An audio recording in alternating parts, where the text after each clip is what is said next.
دعائیں کرائی نہیں جاتی، دعائیں لی جاتی ہیں۔ جتنی جلدی انسان اس حقیقت کو سمجھ لے، اتنی جلدی ہی اس کی دنیا اور آخرت سنورنے لگتی ہے۔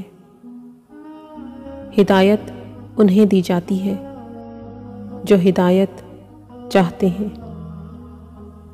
اس غریبی سے پناہ مانگو جو مایوس کر دیتی ہے، اور اس مال سے پناہ مانگو جو مغرور کر دیتا ہے۔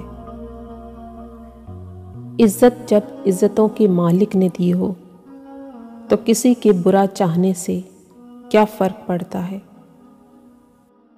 آپ حسین ترین، امیر ترین، ذہین ترین اور زندگی میں ہر حوالے سے بہترین ہو کر بھی بالآخر مر جائیں گے۔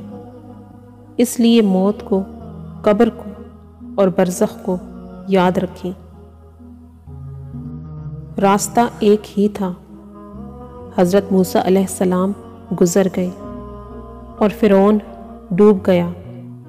بھروسہ راستے پر نہیں، اللہ پر کرو۔ آپ نماز اور قرآن کے ذکر کی طرف خود نہیں جاتے، آپ کو چن لیا جاتا ہے۔ جو ٹوٹے ہوئے کو سمیٹ لے، جو عیب دیکھ کر بھی بیزار نہ ہو، وہی رب ہے۔ یوں تو وہ دلوں کے حال جانتا ہے، مگر وہ چاہتا ہے کہ اس سے مانگا جائے۔ یہ اس کی شان ہے، کیونکہ وہ بادشاہ ہے۔